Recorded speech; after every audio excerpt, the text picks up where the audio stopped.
Hi, Peter. Hello, Serge. We're going to be talking about trauma and traumatic memories. hmm Okay. And that's a subject on which many people have some misconceptions or wonder. In a way, I think we think of memories as bedrock, as solid, Yeah. and maybe that might be a place that we can enter this topic. Yes, actually, what I would say is that really, in a way, memories form the bedrock of our very identity, Hmm. of who we are. And if we found out, which happens to be the case, that memories are tremendously unreliable, then what foundation does our identity stand on? And if you understand really the complexity of and the interrelation of different kind of memories, then we can accept an identity that is more fluid rather than fixed or concrete or reified. So I think an understanding of memory, just understanding of the memory processes themselves, are so valuable in how we go through our lives. And therapeutically, of course, they're very important because therapists are always helping clients, or very frequently helping clients, deal with such difficult memories. Hmm. So in a way, in listening to you, we can listen to you on parallel tracks. There is a part that says, okay, you've paid a lot of attention to traumatic memories and dealing with them as a way to heal trauma. But there's another level in which we can listen to what you're saying in the sense that memories are what forms a bedrock of our identity. And they're not the reliable bedrock that we think they are, so that there is more of that fluidity of our identity and ourselves, and kind of listen to this in parallel process. Yep, yeah, I think that's a really good summary. And and then the next question or the next step here is, well, okay, really, what is memory in the first place? I think to go to first assumptions. What is memory? And the answer to that, which is what basically where I wrote my last book, my previous book on trauma and memory, brain and body in a search for the living past, is because clearly the past plays an important role in our lives, whether we're aware of it or not. And so let's see if that's so, and I think most people would agree on that, because especially with traumatic memory, because when people have traumatic memories, really they're unable, or trauma, they're unable to imagine a future different than the past. And that's not a good situation because that keeps us repeating the past. So let's step back a little bit and look at what are some of the different types of memory Mm-hmm. and how they might come together. Um, the most common memory, and the one that most people think about, or say think that this is what memory is about, is also confusing to therapists as well. And this memory is so-called, well, there are two basic types of memory: explicit and implicit. And each of them has at least two subcategories and actually a number of sub-subcategories. So declarative memory is, I go down to the store on the corner and I know that I need butter, eggs, chicken, some olive oil, something like that. Okay, it's not that big a list. So I keep it in my mind. It's called working memory. And I go down to the store and I recall what I want. I get my eggs and blah, blah, blah, blah, blah. The same is, when I'm traveling around Europe, and particularly in Switzerland.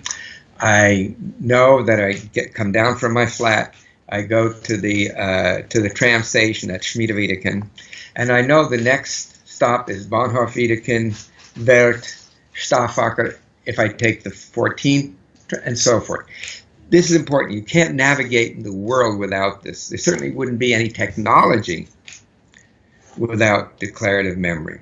However, in terms of its power and its impact on our lives, it's really like relatively inconsequential. 1% maybe of the total effect of memory on our behaviors and our feelings and our moods, our behaviors and our moods. That has nothing to do, or very little to do, with declarative memory. Very, very little to do.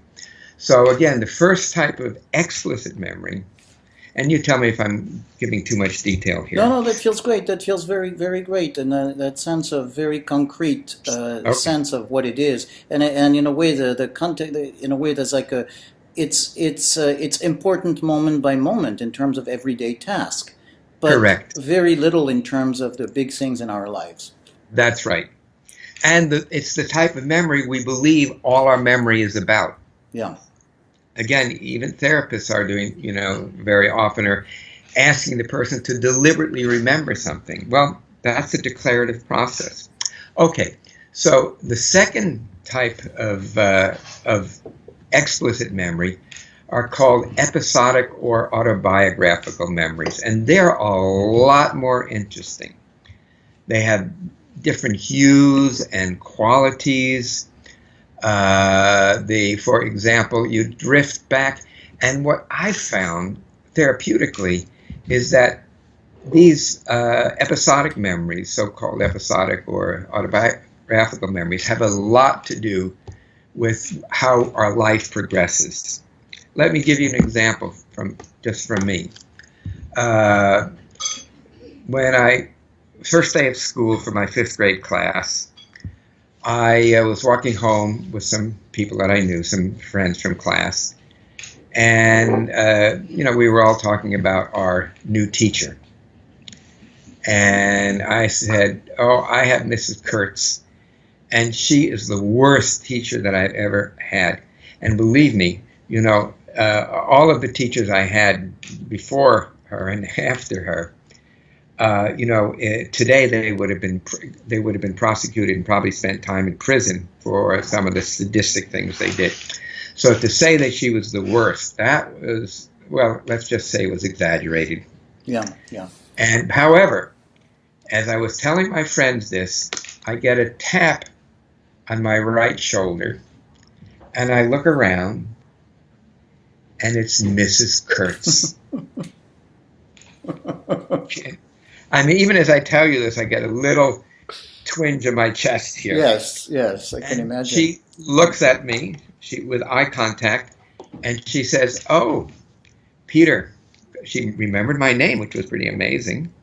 She said, "Peter, am I really that bad?" And the story, the importance of this memory, is that probably if I had not had this episodic memory, I wouldn't have really opened my curiosity and supported it through academic learning. She really helped me learn instead of being punished for not learning with the other teachers. And after that, when I was in middle school, I found a teacher who was a mentor for me, and the same in high school, and then the same in university and in graduate school. So that moment, you see, where I have that episodic memory takes me through a whole trajectory of my life and where I am now. Because I, directly and indirectly, I'm mentoring tens of thousands of students because somatic experiencing trainings are happening all over the world. I mean, we have now about 20,000 students and practitioners. So, again, I think without this, without her grace, right, without her humor, I don't think I would have, I probably would have been a dropout. So that moment is in a way akin to a key frame from a movie that when you see it, it's like orients your sense of what the movie is, or like a defining moment or something that capture, that's your entry point into every, more than just this moment. Yes, I like I like the term you use, defining moment. That's a wonderful, and if I had talked to you before I wrote Trauma and Memory, I would have used that term. Yes, episodic memories are very much defining moments, and I think there's more than ample evidence that this is not just a human form of memory. For example, a number of birds were studied, the scrub jay in particular. And what they do is they get their seeds and so forth, and they stash them in different places. They bury them and they put them, by trees and so forth. And when they retrieve those nuts, or they go, not only do they know exactly where they are, but they know which ones they did first. Mm-hmm. So they go and get those, so they're having the freshest. So, and that's a tremendously complex memory, and I believe it is. And some of the researchers, some of the ethologists looking at this really believe very strongly that this is the biological root of our episodic memories. They're very important for our lives. And again, they're, like the infamous, or the famous infamous story about Marcel Proust, when he had a cup of tea and he dipped in a madeleine, one of those French pastries, and then boom, he was transported back to the streets of his childhood, walking through the narrow streets and alleys and so forth. It brought him there, but he didn't consciously think, I think I'm going to remember what it was like when I was a kid walking through the streets of Dublin. It was this association that took him there. So again, in that sense, it's much more subtle, much more nuanced than declarative memories. But, as you're describing the genesis of it in the birds, for instance, remembering that sequence, so there is a sense of, in a way, memory being associated with action and sequence of movement, as opposed to memory being abstract ideas being stored. Yes, they're there for a reason. I believe that nothing makes sense in biology or in psychology outside of the theory of evolution. Mm-hmm. That's really what the unifying factor is for all of the biological and behavioral sciences. So, okay, so let's go on now. So it's now starting to get a little bit more interesting. Good. Next, we go to emotional memories. And these are much further out of the realm of conscious awareness, so-called conscious awareness. And these happen like all of a sudden, we're with a friend or a lover or something like that, and all of a sudden we get into this really intense, heated argument where we're blaming each other for something. That's an emotional memory that's playing out and interfering with our current stream of awareness and our relationship.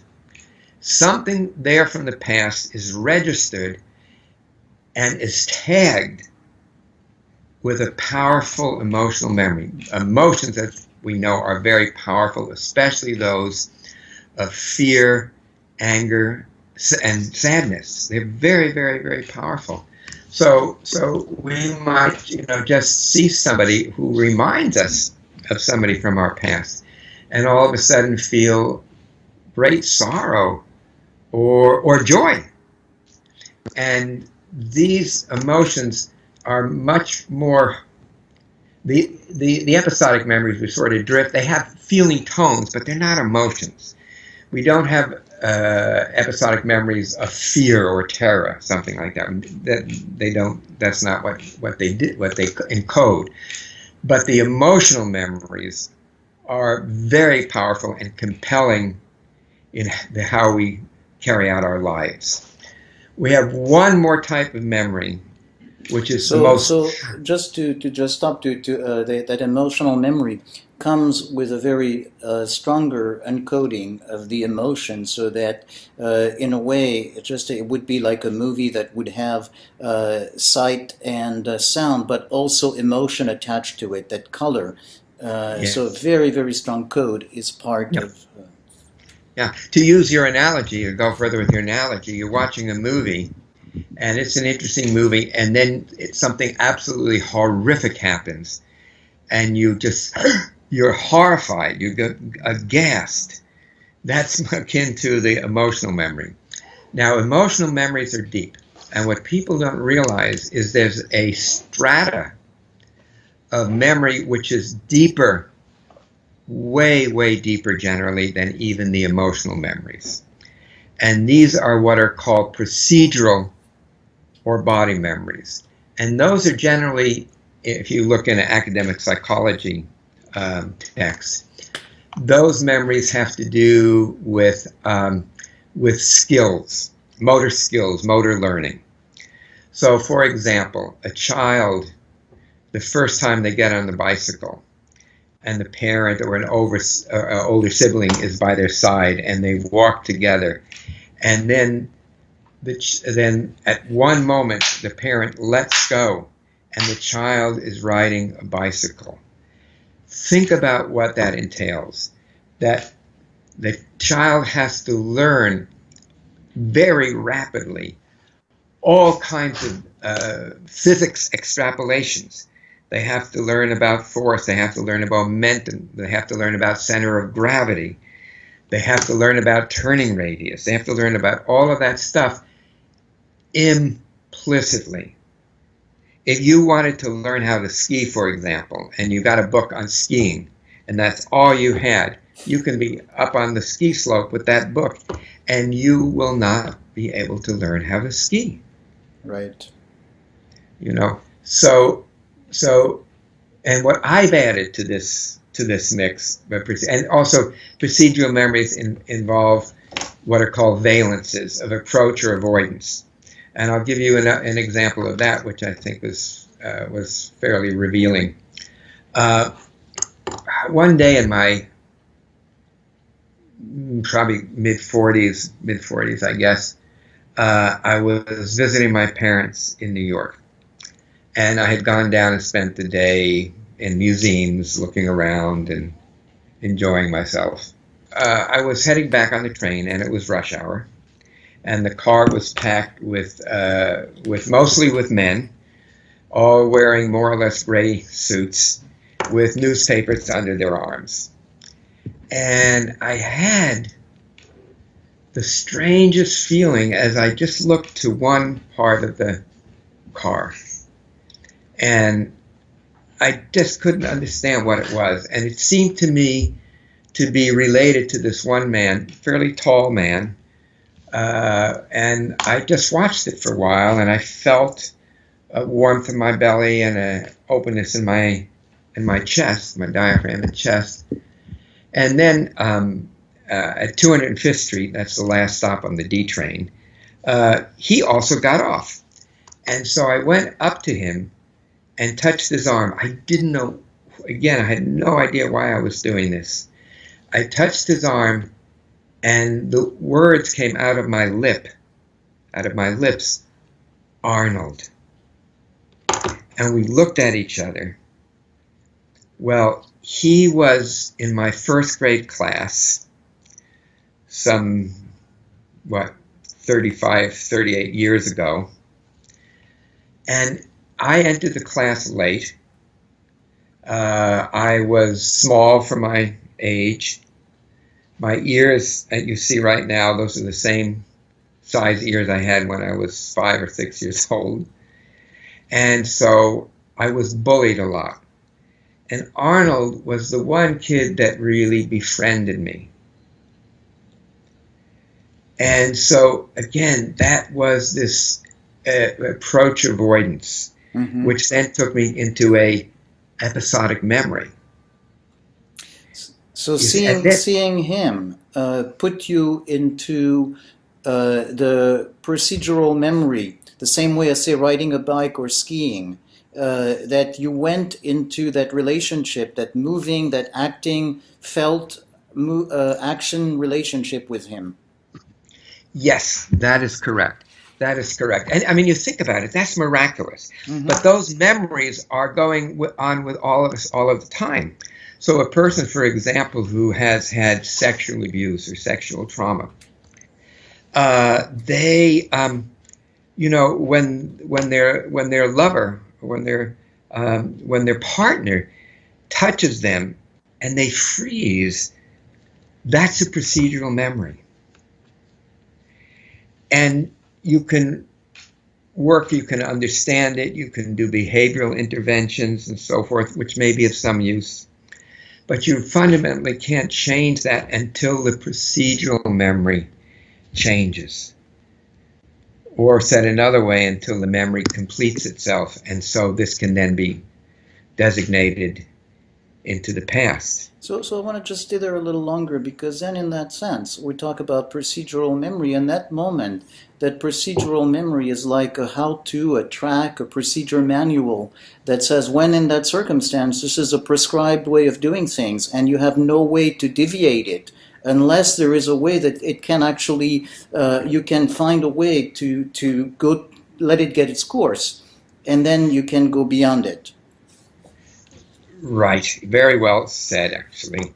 Very, very well said. So it means contacting them and their body memories. And, you know, again, a lot of times people struggle when they recover a traumatic memory. They go through the question if this is real, if this false, and so forth. And I'll give you an example in how the procedural memory changed and how everything above that changed as well. 1980. 8 or whatever, maybe 89, I was starting a move out to Boulder, Colorado.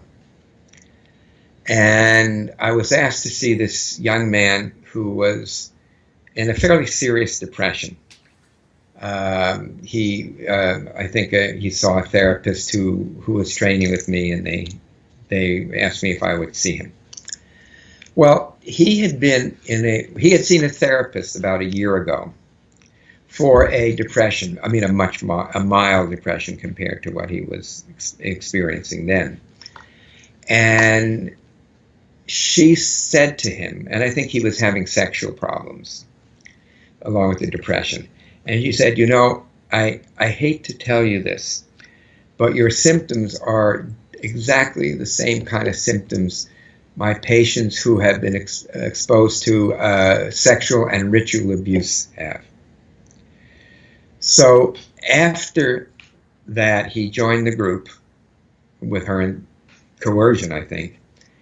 And the people in the groups were reliving all of these horrendous memories, and he was too.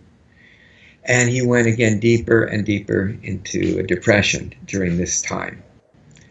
So when I saw him, I reassured him that we were not going to go to try to get any memories. And I could see this relief on his face. And I explained to him a little bit about somatic awareness and what we do in somatic experiencing. And so I guided him into some simple awareness exercises. And he reported after a bit, well, first he reported some pain in his lower back. And then as I helped him to find out what was underneath that, he felt a strong tension.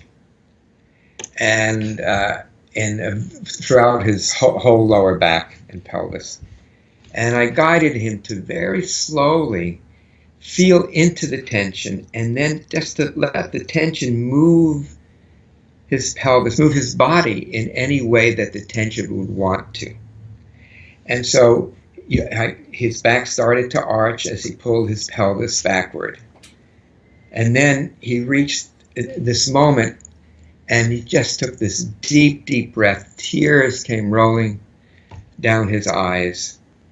And again, I continued to guide him until the tension released. And then he felt a wave of feeling through his whole body, and especially of warmth in his pelvis. And at the end of the session, we were talking a little bit, and he said, you know, when I did that exercise, a picture came up, and it was a really strong picture. When I was 12 years old, I had to get a circumcision. It was supposedly a medically necessary circumcision.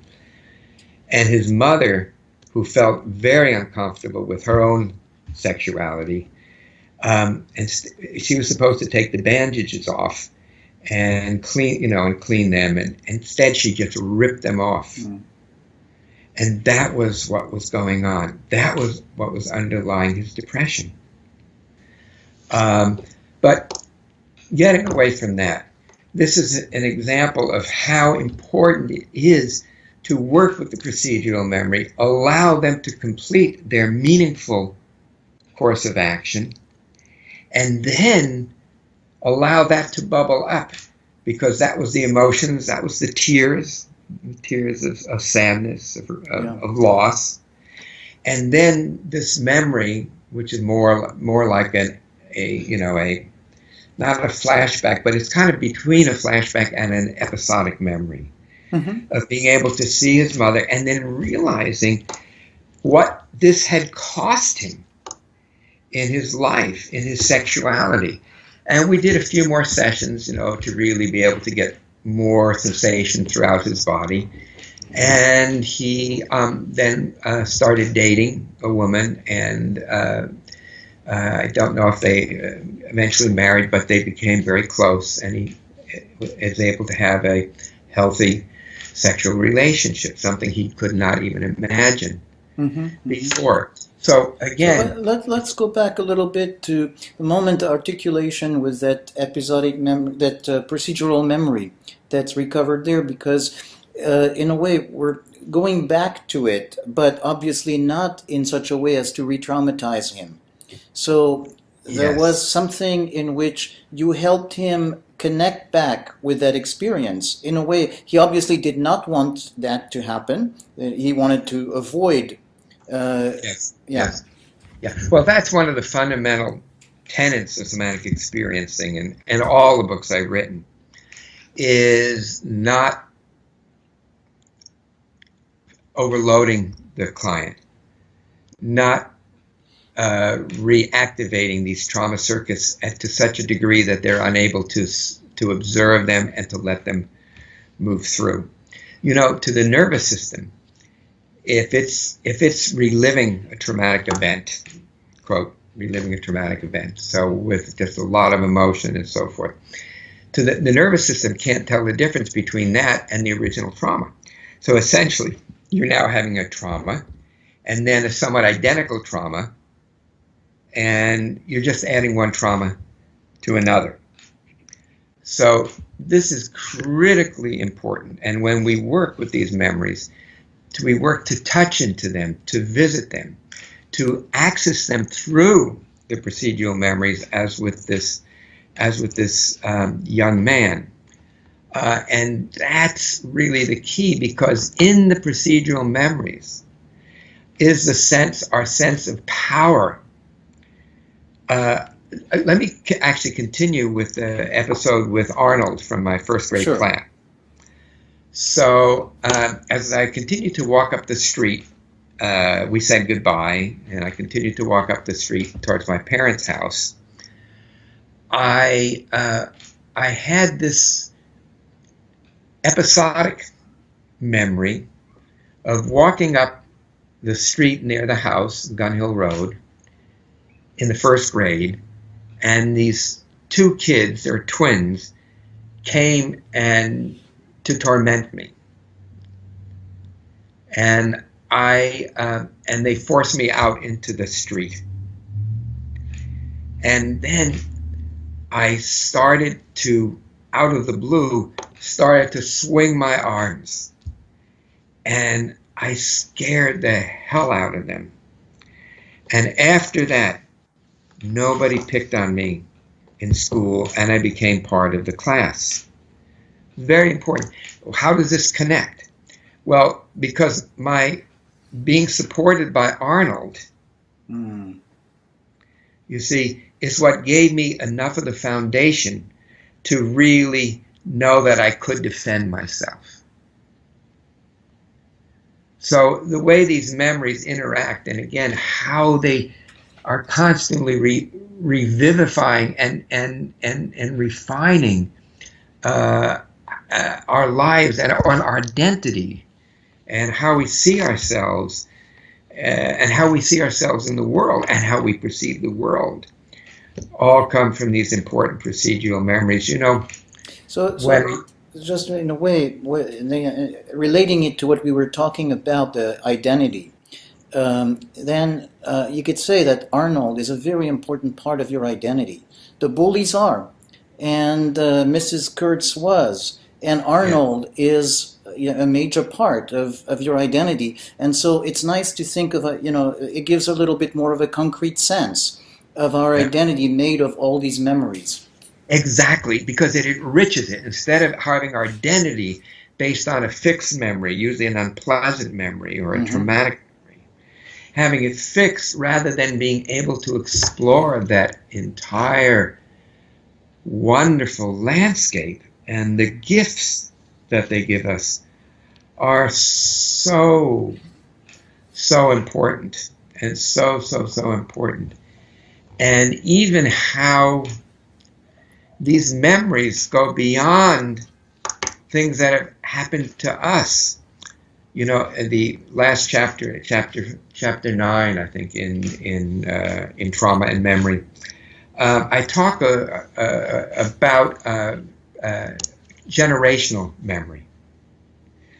And, I've worked with many people who, for example, in a session, a strong procedural and emotional memory comes up of smelling burnt flesh. And some of these were vegetarians, so they weren't even exposed to that.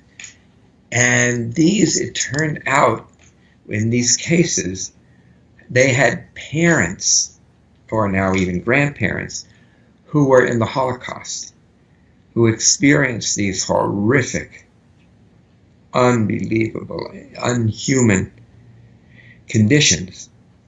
And it didn't make sense, because memory can't skip from generations.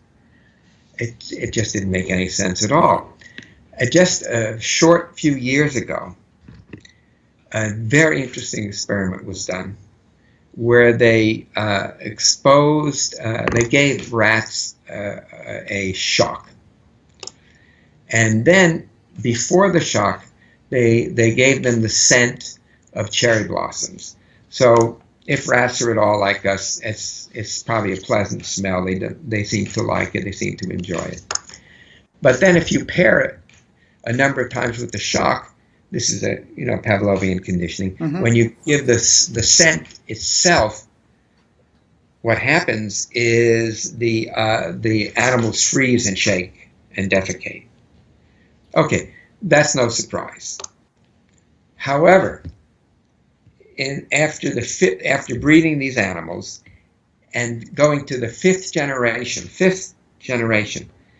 when they presented the animals with that scent, they immediately froze and trembled and defecated, just as though their great-great-great-great-grandfathers had. So these things get passed on in the implicit memory system, in the procedural memory system. And it's not only the harmful things that we need to be able to untouch from and realize that they're not our memories, but we get very important information. And this is, for example, in the when we were working in Southeast Asia after the tsunami, the horrific Southeast Asian tsunami. A number of the tribal people, as soon as they felt the earthquake, they ran up hills. So did the animals. The elephants did that. So you can imagine that the people, that the tribal people, that their stories were told to keep this alive for 300 years. Remember, because that was the last time there was a tsunami like that. And but the elephants and other wild animals So again, I thought, this is very interesting. And then I thought back about a client I had. I don't know if you remember, there was a flight from Denver to Chicago, United Flight 232. Actually, somebody who just wrote a book about that has asked me to give a little endorsement for their book. And what happened there is there was an explosion, and the entire hydraulic system was decommissioned, was broken. And they had it was virtually impossible to land the plane. But what they tried to do is steer the plane by changing the thrust of the different engines. And they did land near a cornfield, and there were explosions and fireballs, but almost, I think, more than half of the people survived. And I worked with some of the people who were on that flight. And one particular woman, she, when I was working with her with some of the procedural memories, she had the memory of undoing her seatbelt because the fuselage was upside down and crushed, and she could feel herself crawling on her belly. And then she saw a pinhole of light, because that's all it was. And she heard the words, go to the light. She's also a Buddhist, was also a Buddhist student, so it had this other meaning. But as we continued the session and we got to where she was in the cornfield, sitting out in the sun, feeling the sun on her body, she remembered that her father and grandfather both were in airplane crashes, one commercial, the other military, and both of them survived by the fireball by crawling to the light. So that information was transmitted somehow. And again, you could say, well, yeah, but they may have told stories about that and so forth. But even so, how those words come at that moment, it defies credulity. But again, I think this is one of the miracles and why I've been so fascinated in studying memory, and especially studying traumatic memory, because we look at wars and things like that, and the effect that that's going to have not only in the people in that area, but probably throughout the world for generations. And we see right now kind of a worldwide trauma. And so anyhow, I guess trying to get back to the basic subject, how we differentiate and navigate our memories, both traumatic and otherwise, really is what allows us we were talking about, in the case of that client with the circumcision, the sense of helping find the procedural memory, while at the same time giving a sense of safety and empowerment. Key. That was absolutely the key. You said it better than I have said it. It was really about that, and about the empowerment that I got from Arnold, and how that took me to my power, and how my implicit memory, my episodic memory with Mrs. Kurtz took me to learning and mentoring, and being mentored and mentoring. So this is, it's much more interesting to have a fluid identity, and particularly as one ages. And I'm noticing that with myself, that I seem to be opening to and accessing more procedural memories in the last 5 or so years. And I'm curious about that, and I think that's probably part of the aging process, but also the transition from life to death, whatever that is. So I think it keeps us vital, it keeps us engaged, and therapeutically, it's essential to understand the roles and the differences of the different kinds of memory systems. I would like to stay a little bit more on that notion of transition. Either to give you more room to expand or to share with you what it evokes for me, whatever feels right. Tell me, I'd like to know. So what it evokes for me in that context of fluid identity, is a sense of, in a way, more of the procedural memories coming up as a sense of an enrichment of self. And a feeling, in a way, in that sense, preparing to have a larger connection with the universe as a whole, in terms of not finding oneself as an isolated little self, but as at the intersection of all these circumstances and episodes and moments. Yes, it's it's the richness. It's the richness, and and I think it does. It gives us a bigger connection, a larger connection.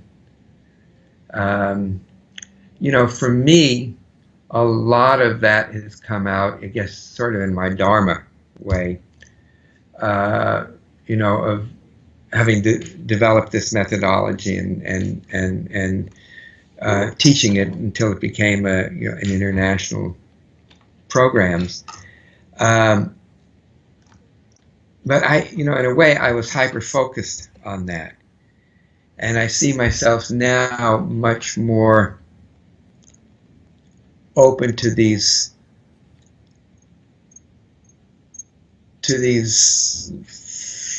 felt sense images that give me a greater connection. Mm-hmm. And give me more of a sense of, okay, not only have I completed maybe some of what my Dharma commitment in the world, but also my relationship to life in this world and my transition to the next world, whatever that is or isn't. Mm-hmm, mm-hmm, mm-hmm. And so there's that, what I'm hearing is the difference between the hyper-focused on the one hand and the larger connection on the other hand. That's right. Yeah. I mean, I've always felt that developing the work and spreading the work was a spiritual commitment. I've always felt that, but I haven't so much allowed myself to be held personally by those presences, mm-hmm. which again are also akin in many ways to procedural memories, to memories which are shared. Mm-hmm. Mm-hmm. And these are interesting times that we're in, of course, needless to say. And I think one of the things that I hope for is that people will get more and more tools to be able to work with these type of procedural memories, so that they are less influenced by fear and rage